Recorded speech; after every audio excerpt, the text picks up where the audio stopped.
Hi, friends. I'm Sarah with Dandelion Seeds Positive Parenting, and I got a really good question from somebody in response to my Easter Bunny article. What happens if we realize we've said too much and we want to backtrack?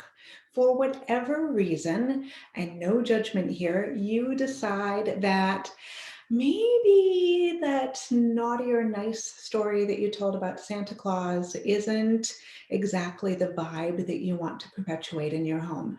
Maybe there is a reason why your child needs to know the truth about whatever story you have told them.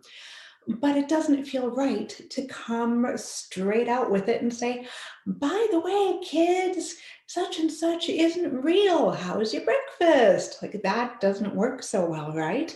So if we realize that we need to backtrack on something that has been part of our parenting narrative, but we want to do it in a gentle way, it's helpful to remember that you don't always need to spill the proverbial beans all at once, unless there is some reason that your child needs to know the whole truth and nothing but the truth right this second. If you are the one initiating it, you can do so in baby steps.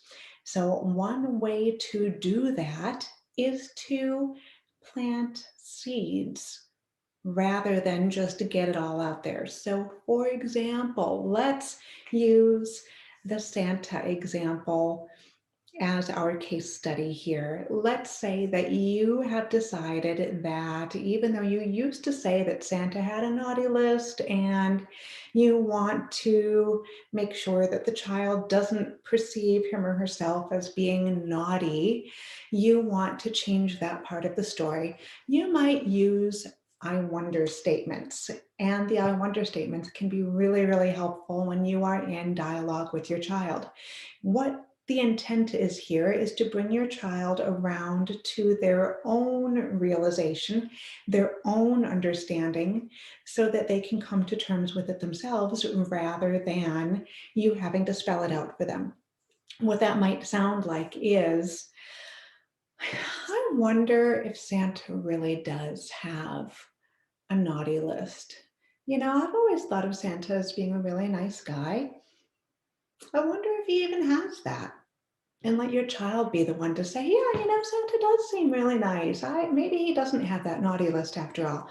Yeah, you know what? I wonder if that was just somebody's old idea and somehow we thought it was true, but I bet that's not even true anymore.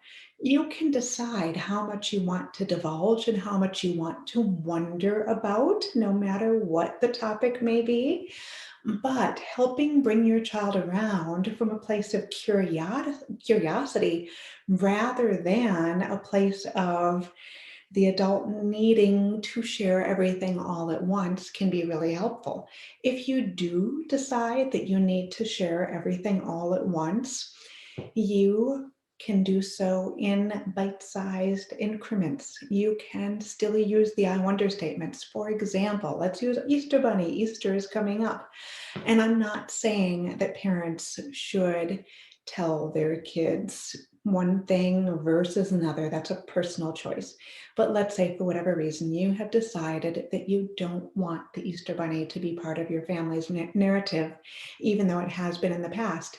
You can sit your child down and very informally say things like, I wonder how the Easter Bunny gets to all those houses in the morning. I wonder if that's even possible. You know what? I wonder if we could look at a map together. I wonder if we can, and then explore bit by bit and bring your child to you rather than you having to say everything yourself.